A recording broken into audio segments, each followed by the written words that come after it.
Что, нравится? Нравится. Оно того стоило? Стоило. Этому малышу нет и месяца, но он уже повышает показатели демографического роста населения республики.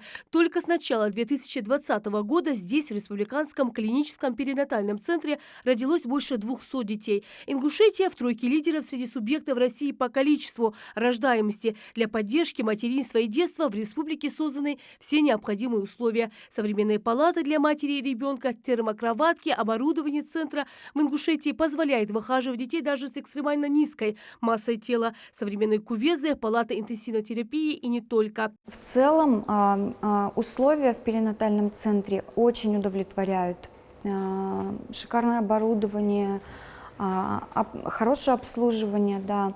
И хочется отметить работу некоторых врачей, очень внимательны, профессиональны. Несмотря на демографический прирост в некоторых субъектах России, показатели в целом по стране остаются низкими. Эту социальную и очень важную тему в своем ежегодном послании затронул и президент России. Владимир Путин уверен, Россия в демографической ловушке.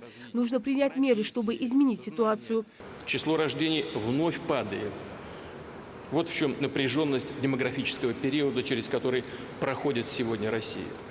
Такой ключевой показатель, как суммарный коэффициент рождаемости, то есть число рождений, приходящихся на одну женщину, в 2019 году составил по предварительной оценке 1,5.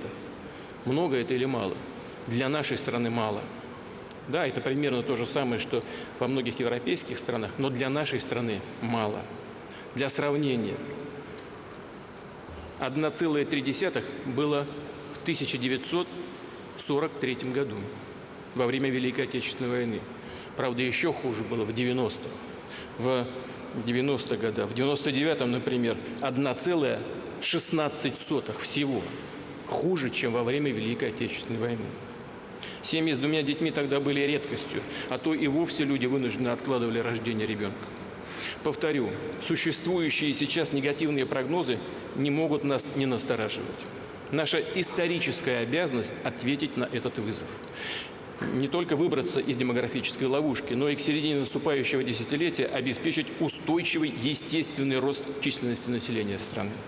Президент отметил, судьба России и ее перспективы напрямую связаны с демографией. Многое зависит от того, сколько будет россиян, сколько детей родится в семьях страны через год, через 5 и 10 лет. Дети – это опора и будущее всего государства. На сегодняшний день в стране проживают почти 147 миллионов человек. Государство приняло меры для того, чтобы повысить число рождаемости. Приоритетный проект «Демография» направлен на решение таких важных для страны вопросов, как прирост населения и ее благосостояние. Президент страны отметил, что демография – это сфера, где нет универсального решения. Каждый новый шаг, решение или закон мы должны оценивать прежде всего с точки зрения высшего национального приоритета, а это сбережение и приумножение народа России, пояснил Владимир Путин. Так важнейший, чувствительный вопрос – возможность устроить ребенка в ясли.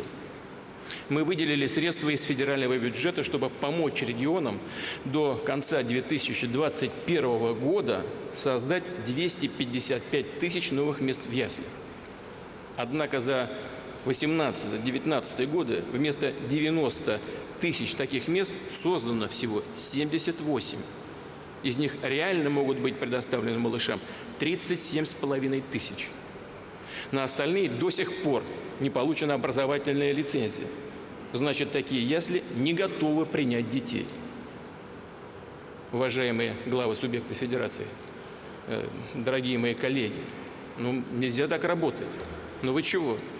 Это значит, что мы создали 77,7 тысяч, да и то не в полноценном режиме, имея в виду, что половина из них не может работать. А к 2021 году нужно создать 177,3. Я вас прошу сделать все, хотя это уже очень сложно, но тем не менее это нужно сделать. Нужно наверстать этот пробел. Говоря о дошкольных учреждениях, высокая рождаемость требует, соответственно, учреждений, где будут получать дети дошкольное образование. В рамках реализации национального проекта «Демография» до 2021 года в Ингушетии будет построено 17 детских садов, 10 из которых с ясельными группами. Это позволит сократить очередность на 30%. Каждый детский сад примет 220 малышей, из них 60 ясельного возраста. Садики в республике строятся в районах, где острая нехватка мест и высокий прирост населения. К примеру, в сельском поселении Галашки проживают больше 8 тысяч человек. Света Хучибарова очень ждет открытия этого садика. В семье малолетние дети, новый дошкольный объект позволит ей выйти на работу. Мы очень рады, что в нашем селе откроют садик, очень ждали его. У нас много детей ясельного возраста. Дошкольный объект откроет свои двери уже в этом году. В каждом садике будут созданы все условия для того, чтобы, как и сказал президент России, сделать детей настоящей опорой и будущим государства. Рина Цычоева, Новости 24.